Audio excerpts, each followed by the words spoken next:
Hello and welcome to episode 9 of Wealth of Patience. My name is Angad Gujral and my vision is to create a community of people who are passionate about building long-term wealth. In today's episode, I have a very special guest who you may have heard since in prior episodes. I have Daniel, who's one of my close friends, joining me on this episode. Thank you, Daniel, for coming on and welcome to the podcast.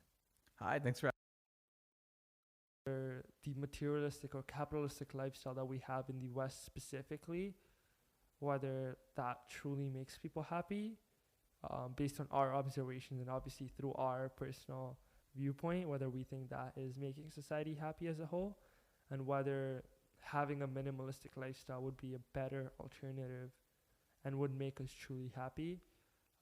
And I can talk about someone who I know who recently converted into being a monk. And we can talk about whether that's been an improvement in his life so far or not. But yeah, so are we excited to delve right into it? Yeah, let's go. Let's do it. What's the first topic you want to talk about?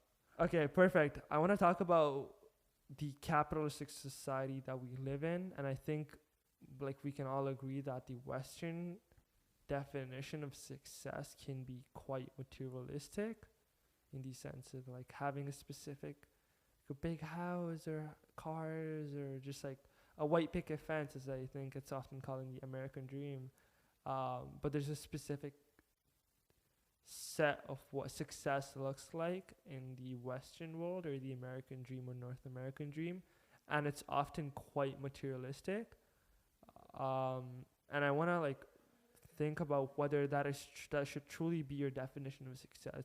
Should a white picket fence be your definition of success, or should it be a household that does not have any fights on the daily? Do you know what I mean? So it's should we even prioritize materialistic success, even though financial security is important? Do a lot of items really bring us the amount of happiness that we think it would bring us? So two things I want to bring up. One, I don't know if you're familiar with a concept called the hedonic treadmill.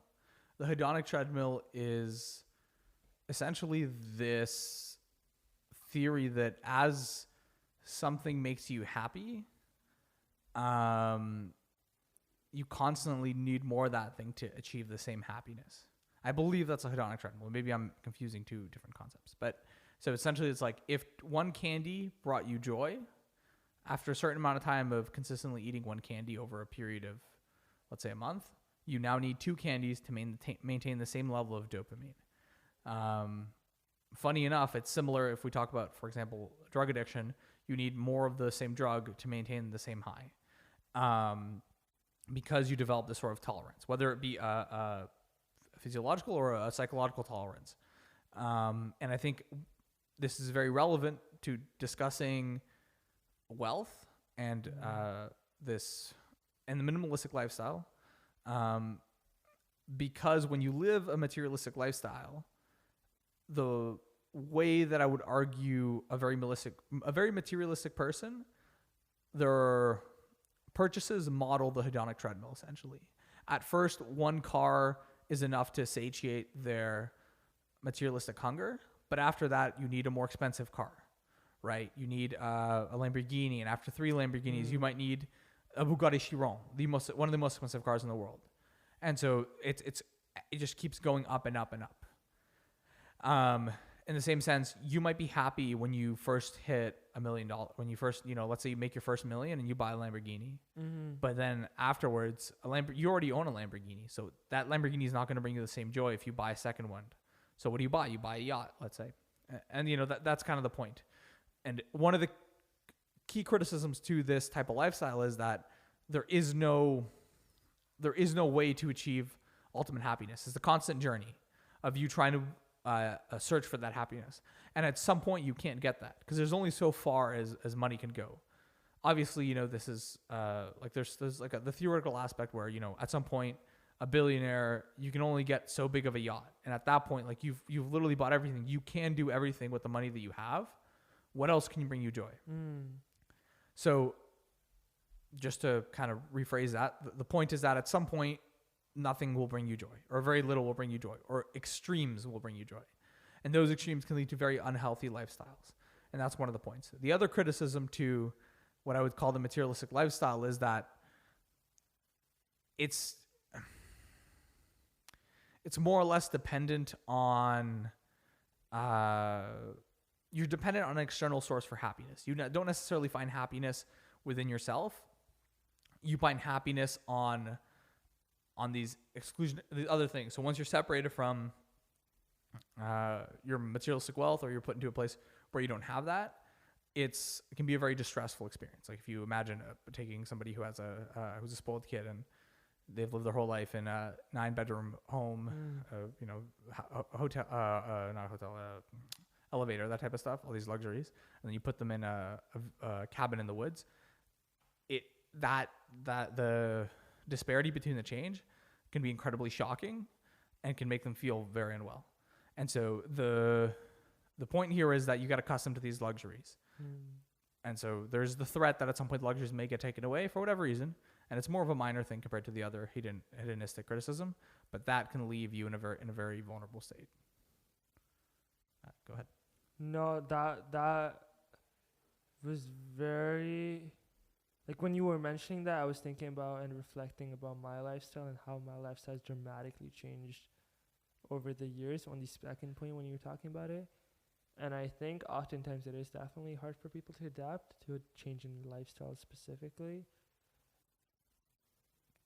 But I think the hedonistic treadmill, or going down that path, and if you keep wanting to increase your lifestyle to the next level and next level and next level, like you mentioned, like it is a very unhealthy trap, and there's no end to it, right? And there's no, like, sorry, go ahead. Yeah. I would just disagree. I think that there is an end to it. I think one of the key characteristics of the hedonistic treadmill is that in a theoretical model, and maybe even some billionaires have reached this, like there genuinely is a point in which there's nothing that makes you happy. Oh yeah. If you have $250 billion, you can buy any car that exists on the planet. You can buy any yacht. You can build as big as you want. You can influence politics. You can affect global making decisions. You control the distribution system of 90% of the population's goods and services through Amazon, let's say. It's an example, I guess. You have so much power, there's not very much that you can do aside from the very like basic human limits. And once you reach that point, and again, this is a model of happiness. Let's say like how somebody might characterize happiness is that the happiness comes through the journey. If I work, there's a relation, and I don't want to give a specific characteristic of that relation, but there is a relation between happiness and the effort it takes to achieve a certain thing. So the more effort it takes to achieve a certain thing, then generally the more happiness we'd attribute to the thing that's been achieved within certain limits. So like obviously, if I have to work 30 hours a week to buy a toy versus I have to work 10 hours a week to buy that toy, there's limits to it, you know, like obviously I would argue that there's a difference there. The person who worked 30 hours might feel much happier when they get the toy, but it only goes so far, right? Like the difference between, let's say, 1,000 and 10,000 hours would be minimal if having you worked 1,000 and 10,000 hours to get the toy. But the whole point is essentially there isn't any real effort at that point when you have $250 billion, that type of net worth. I don't know what his disposable income looks like. I don't know about the economics, but I'm assuming that he has a relatively decent sized amount of cash or purchasing power on hand. And when you have that kind of power, there isn't much that's going to take 3-4 hours, right? To do or to buy, to get. That is interesting. When you mentioned about the hedonistic lifestyle, and once you get to a point, there's nothing else that would make you happy at that point, because it's like you can have anything. From my understanding, do you think, or yeah, I'm gonna say my opinion, then let me know what you think about it. But do you think you can get to that point without even being in that position where you can afford anything? And do you think if it's healthy for you? Because I personally believe that, let's say you're not in a multi-billionaire status and you're not even making that much money, but a materialistic item won't make you happy. If anything, that shows a sign of like spirituality or a sign of like you're content with your position, rather than like you're depressed because you can't get the item. And from a billionaire's perspective, it might be different because it's like, okay, you've had everything, so they might be depressed because they're like, okay, what else do I get? And it's like a high that you're chasing. But oftentimes, people who are able to achieve that in a middle class or a normal average lifestyle setting, if you're able to get to a point where you're like, you know, I'm happy with my house, I'm happy with my car, I don't need any more items, like I'm good, like my life is set and I'm pretty happy with my day to day. Isn't that what we should strive towards in some ways, where we're not complacent with our position in life, but just happy in the amount of items we have? Because we're like, okay, if I have any extra money, I want to utilize it on, I don't know, experiences with my family or anything like that, rather than buying another car or buying another boat. I have a unique opinion on this. Yeah. I don't know. I don't want to sound like I'm a special snowflake. I guess the point here is like, I think I deviate from the social norm in a lot of ways, in the sense where I think that part of the reason that there is an issue, that a lot of people take issue with their social economic status, even once you hit, you know, let's say lower middle class or lower class, they take issue with it. Let's exclude lower class for the sake of, I guess, brevity. But let's say once you're middle class, I think the reason that a lot of people still try to move up, I think, or the people really attach themselves to this identity of wealth, is that mediocrity isn't as accepted in our society as success is. So we kind of push this idea that everyone needs to be great, everyone needs to succeed, everyone needs to act to their full ability, and that being mediocre isn't necessarily acceptable. I think that narrative is changing lately a little more, but I think that the roots of that ideology are still present in our society. I got a conversation with a friend the other day. Well, this was a while ago. And he mentioned to me, I asked him what his life goals were, and he says, I want to just get a stable job, and I want to meet a girl, fall in love with her, and just have a normal lifestyle. And he said the sentence to me, I'm okay with mediocrity. And to me, that was, well, I really respected that a lot, because he was able to look at his life, look at his, I guess, capabilities, look at what he wanted to do, and say, this is the average. And I guess in this case, mediocrity is essentially just the average. Mm-hmm. And he said, I'm okay with that. That is the lifestyle that I want. And I think that we should be more accepting, or if someone wants to live a mediocre lifestyle, it shouldn't just carry a stigma with it. It should be acceptable, because not everyone is going to achieve the lifestyle that you describe. For example, even if it's not billionaire, like wanting to be a millionaire or having all this money, all this disposable income isn't attainable for everyone. Or maybe it's attainable for everyone, but not everyone is going to get that lifestyle. Mm-hmm. And so I think that society generally pushes this idea that everyone has the ability to succeed, I guess, which kind of sounds harsh. But the point here is, whilst everyone technically, I would say, does have the ability to succeed, not everyone will. And the sooner, or the fact that society really is hesitant to acknowledge that means that anyone who doesn't succeed is generally left they're left in this weird place in society where they don't necessarily fit in, and society kind of looks down upon them. I find that I definitely agree with that, and I think it's because the measure of success is in the sense of capital success, or like in that world, rather than like if our idea of success was, do you have a good relationship with your friends and family, then a lot more people would succeed, right? But because your idea of success is, okay, are you a millionaire? Do you have $1 million in the bank account? It makes it harder for a lot more people to succeed, just because the systems we have built in place. But also, that's what I'm saying. It's like, yes, based on society's measures, most people won't be able to achieve that success. Mm-hmm. But should that even be the standards that people achieve for? Like, obviously, like, we know this at this point because there's so many different case studies and everything that, and even live examples of all these multimillionaires, billionaires with different types of happiness levels. And there was an incident recent with the Bed Bath and Beyond CFO, which I don't want to really delve into, but I think it just shows how materialistic success is in everything to happiness, and I think people are starting to realize that more. So shouldn't we not chase that lifestyle, since we know that would not be like $1 million in the bank is not going to make us, it might make us a lot freer or give us a lot of freedom, but giving that, like, that wouldn't necessarily make us the happiest. So should that even be the idea of success for most people? And we also know that it's not attainable for most people. So something that I think is important. So I'm a hefty guy. I weigh quite a bit, and I've lost a lot of weight in the past, and I'm in the process of losing weight again. And one of the first things I was told as a younger kid when I went to a dietitian to talk about weight loss was to lose weight, I needed to eat less. Obviously, it's like blanket statement, but one of the ways was that eat slower.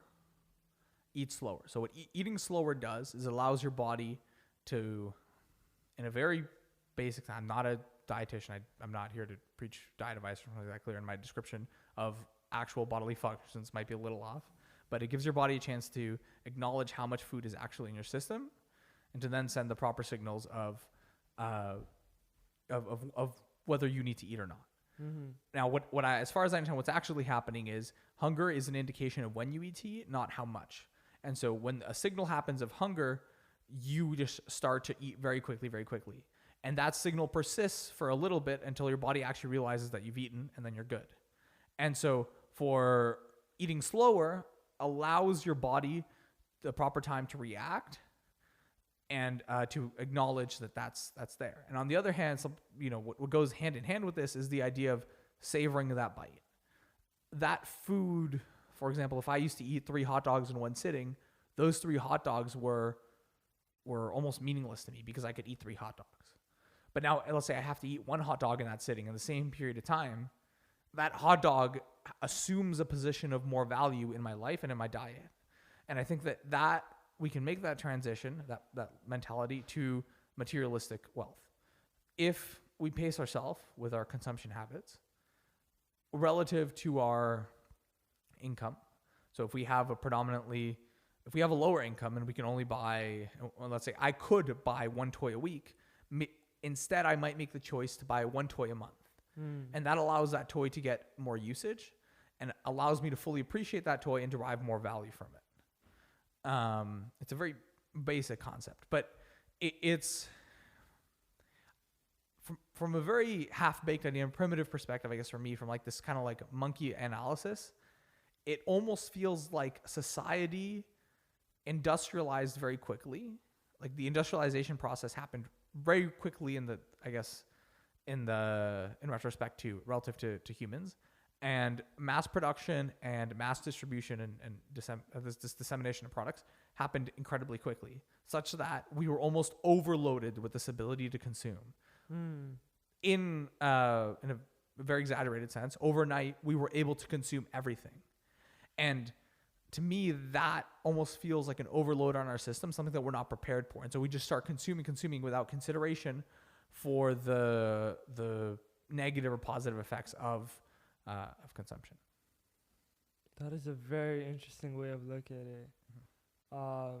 And I definitely agree with your hot dog analogy and how it applies to humans, because I definitely think the people that are the most happiest are people who can live well below their means, especially if you are in a more comfortable, like financially comfortable position where it's easier for you to spend money on luxuries. Like, let's say you're making $300,000-$400,000 a year, and you're still living like you're making $100,000 a year, and you're able to like subsidy your lifestyle to that point.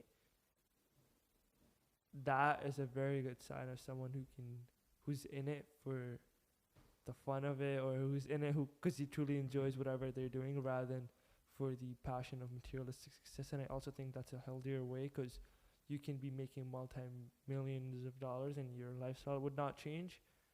And in that way, I think, and that's literally how I view wealth. And when I view wealth, it's creation of wealth to give you a certain amount of freedom and to give you certain experiences, but it's not necessarily to increase your lifestyle amount up. There's certain amount we're getting certain items that you might not have been able to afford before. Yeah, I think what you mentioned there is really important. It's an interesting point. It's if you overconsume, as with anything, not just in relation to goods and services, but if you overconsume, that can be an indication of an imbalance of something that's unhealthy, that you are in some way not a balanced individual. And this, again, comes from the idea that balance is a good value, assuming that you hold that value. If I don't have a good, let's say, family life or this, but I'm wealthy, the way that I derive my happiness because it's lacking elsewhere is to overconsume in another aspect. In the same way that if I'm unhappy with certain parts of my life, I might overconsume with food. And just to bring that food analogy in there, if I'm eating, let's say, 1,200 calories a day to lose weight, the 2 or 3 meals that I might have, however small, are incredibly more valuable. And I look to them and I look forward to them much more than I do when I eat freely, when I eat without thinking what I'm eating. Because I expect it, they're in slower quantities. I know that there's a goal working behind it. There's a load of, I guess, personal reasons as to why I expect them more. But I think that anecdotal evidence, if you want to call it that, to me goes to show a long way that when you're able to self-regulate, that's the word, thank you. When you're able to self-regulate, it shows that you have control over yourself, you have control of your willpower, and it can even bring you greater happiness because those smaller instances of consumption have a higher value in regards to your life. No, I definitely agree with that. I think I really like that food analogy, and I was thinking about people who, for example, you mentioned how you have a certain amount of calories or you stay within that. It's like people who budget and then stay within their budget. For example, if you have a budget of, I'm going to spend $400 on food or a certain amount of money on this or that, and you're able to stay within that consistently over a long period of time, it gives you a certain amount of satisfaction. Like, I don't know the service statistics on it, but I know personally speaking from it just gives you a certain amount of satisfaction because you're like, you set out this goal and you have this budget and you're able to hit it consistently. And then after that, it becomes so in routine that a lot of people are almost proud of the fact that they're making a lot of money, but living way below their means because it's just so innate into their personality. And yeah, speaking a bit more on the money side, I think the distinction I also want to make between being cheap or being frugal versus being minimalistic is that you have a value for money, but you also genuinely don't really need the items. Like with a frugal lifestyle, I feel like people often, there's a negative connotation with it because people are hesitant to spend money, but with minimalism, you are willing to spend money if the desire is there, if that makes sense. Yeah. I think that the again, like I mentioned with the balanced lifestyle, I think it's a balance of, and I don't know. I find some issue with these types of statements where spending money such that you live a comfortable lifestyle, but not overspending such that it's unnecessarily. But I guess to play a little bit of devil's advocate, the issue I have with some of these is that it's so subjective. It's so to each person. Like what constitutes a necessary expense to you is very different than someone else. And the example I bring a lot when I talk about people's subjective experiences is if you imagine yourself as a spoiled kid, you grew up in this mansion in Beverly Hills. You spent your summers in an even bigger mansion in the Bahamas with maids, cooks, all these people that were there to essentially work and care for you. and then you had access. All you saw were these Lamborghinis. Your dad had Bentleys, all these beautiful cars. Your dad was always, maybe not intentionally, but you could see these shows of wealth. These displays of wealth. That's what I was looking for. He'd flying on helicopters, that type of thing. Anyway, the point is, like, I'm trying to describe you so you can kind of picture yourself in this lavish lifestyle, luxurious lifestyle. That's the only thing you've ever known. Your whole life, that has been the average, the just general state of affairs for you. And then suddenly you're thrust out of that. Or, I guess a more mild example would be your phone is taken away.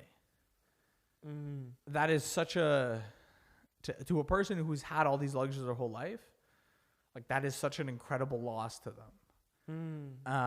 And so that phone or that Bentley, that luxurious lifestyle, those aspects that have made up what is his base state of affairs, I guess, like the base that what he most basically expects from life, that ends up being a very luxurious lifestyle. So what he sees as a necessity might be a monthly expense of, let's say, $3 million. But you're just looking at it and saying, well, what the hell, man? This is a lot of unnecessary things. So I think a better question is, like, once you are in a state of overconsumption, how do you get to a point where how do you realize that you're overconsuming? And then how do you roll back such that you are no longer in that position? That begs a very interesting question. I can speak a little bit on my end, or from what I've seen from people around me as well. I almost had two completely different lifestyles in Canada and prior to Canada. And if there's any immigrants or anyone else that's lived in a different country and has immigrated here, you might relate to this. But the lifestyles that are in third world countries are quite literally built on very massive power. Someone in Canada where the upper class and lower class might have different lifestyles but not as drastic, or the upper middle class and lower middle class. So I think the biggest thing between adapting to a minimal or a lower lifestyle from what you've been used to living before is the fact of the change that your lifestyle doesn't determine, or your lifestyle shouldn't determine how you truly feel, or how you feel about yourself, or how you feel about your position. And a lifestyle is purely a measure of external, I don't know what I'm trying to say, like external materialism, and it doesn't actually reflect how you should feel within yourselves about happiness. Because happiness is a truly internal emotion, and nothing on the external side should affect that, if that makes sense. And I know that's a very like spirituality type answer, or more like, okay, on God, but we live in the real world, and it doesn't. No. But I think it's like, for example, me like growing up with a certain amount of like people who were assisting around the household, or just certain types of like drivers or different lifestyle. Not having that has not really changed my happiness level, and I can guarantee that if anything, it's gone up, because I've built stronger bonds in terms of my friendships, my relationships with other people, like in those aspects. So I think a lot of times you realize once you don't have as much, you really start to find people. Like growing up, my only real friend was the people that hopped around doing like chores or housework. Like those were my only friends. And obviously I had school friends and stuff outside of school, versus now I have like true friends that I can actually hang out with and stuff. And honestly, that's a lot of story for a lot of different people that have not grown up in Canada. But it depends on the person, obviously. But I think what I'm trying to say is just that you realize once it's been taken away from you, you make that like downgrade in your lifestyle, if you want to say that you realize how much that doesn't really mean much, and how much other things really mean more to you.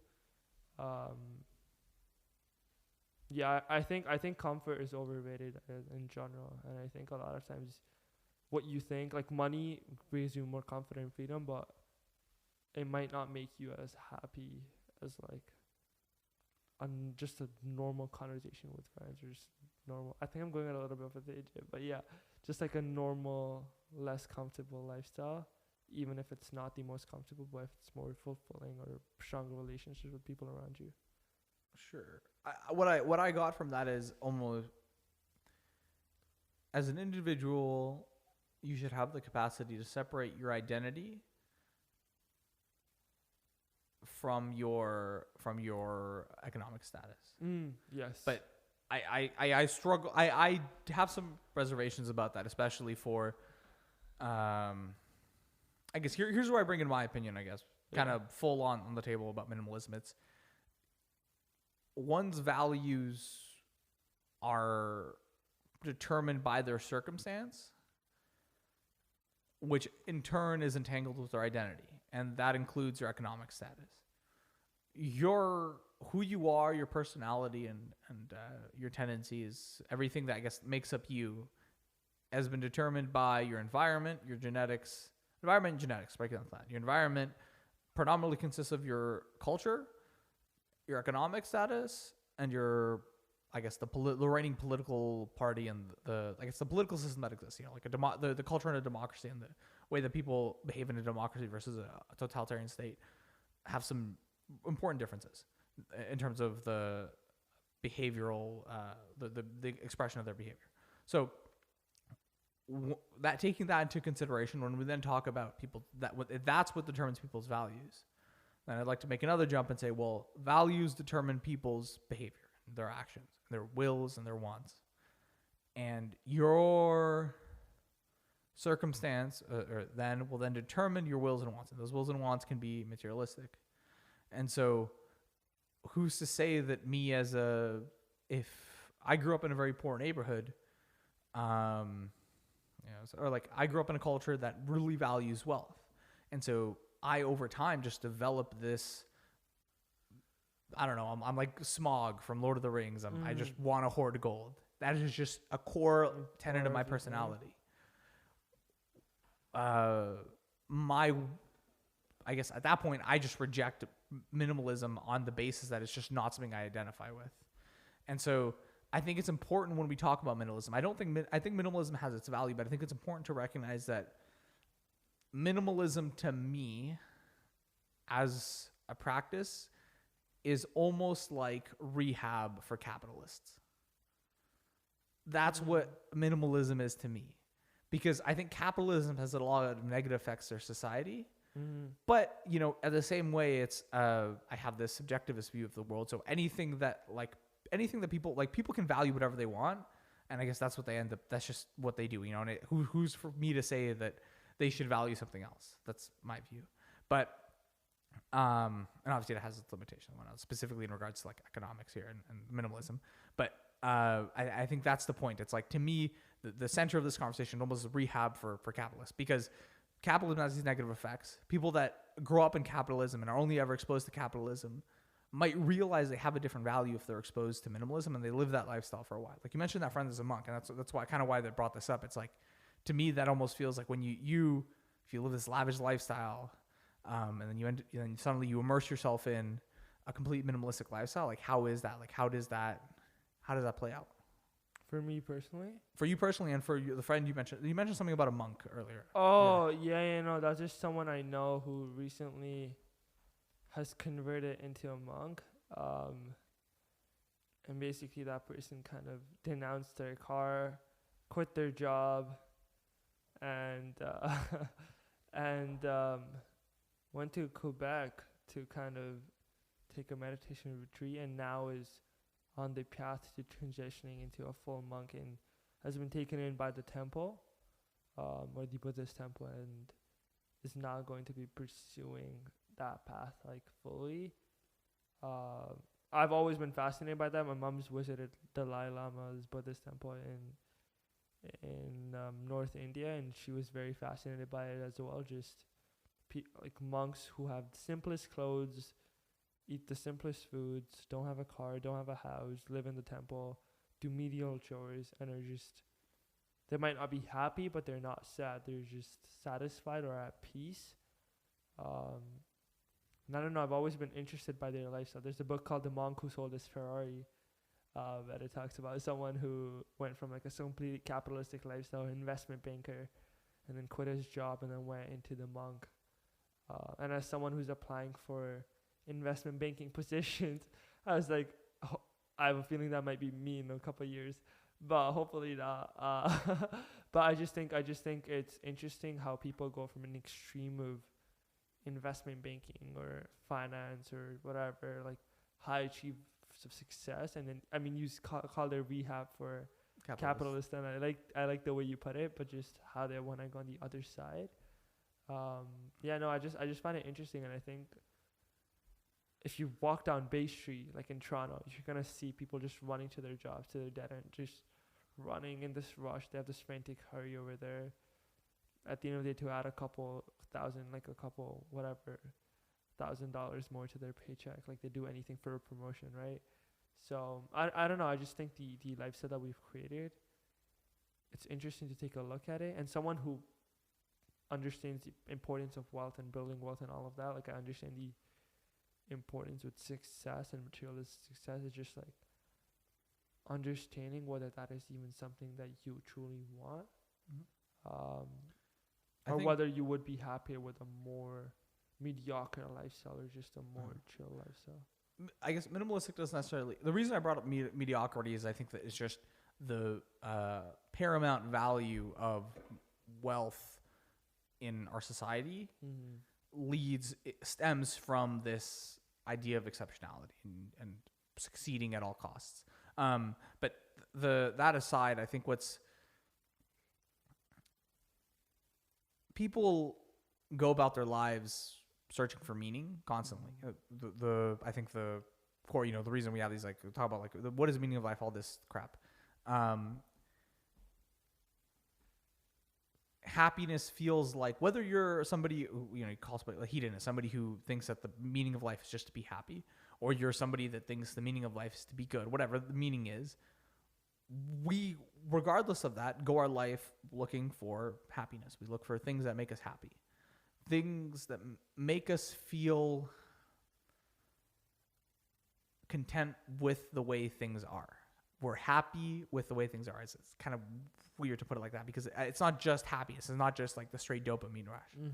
Like I think we can both all say that there's this big, even just in theory, we can't really put our finger on why necessarily. And I guess the mental state. But if I take, an ounce of heroin and I'm at complete bliss versus I live this wonderful life with my wife and kids, and we go to the farm, I play catch with them.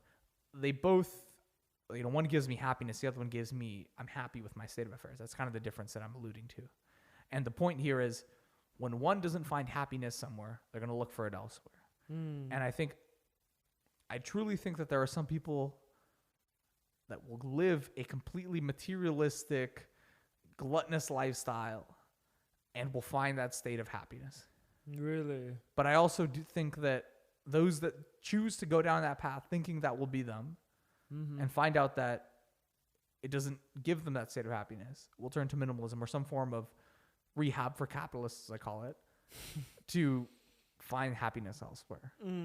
And if I had to, I guess, give my almost honest opinion about minimalism, that's how I feel about minimalism. I think that it's just one way for people to find happiness. And it's good for us to talk about this and give it a label, give it a word, give it that air of discussion, because I think the predominant narrative in the West is still, although it is changing, it's still that a materialist lifestyle is supreme. And I think it's important to give people alternatives, because I value free will and I value people's ability to choose. And so people, hear about this and have access to information, hear about the fact that they can be a minimalist, that they can find happiness elsewhere. And that is more relevant to me as a person than prescribing one way or another lifestyle. Rather suggesting and giving people the option to say, hey, this is one way that some people have found happiness. Maybe you'll find it here. Maybe you won't. I think that was a very good conclusion, or that was a very good way of putting it, about if you're listening to this right now, whether it's a minimalistic lifestyle or capitalistic lifestyle, only you really know what's the best for you, and either you've tried capitalistic lifestyle and you realize like, okay, I'm not really getting that much happiness out of chasing the highs of materialistic items, then you know to find it other ways. But only you at the end of the day really know what makes you happy, and it could be in multiple different forms. No, I think you put it. I think you put it in a really good way. And yeah, is there anything else you would want to add? Nope. I guess that's my view on minimalism. I think we did a good job of like kind of talking about it and navigating through the idiosyncrasies of what minimalism is. Yeah, no, I think this was a great episode, and yeah, again, if you're listening to this, whether it's minimalism or capitalism, choose whatever makes you truly happy, as you know yourself the best. We just hope this podcast provided a little bit of insight into the different lifestyles, and I hope you were able to gain something from it.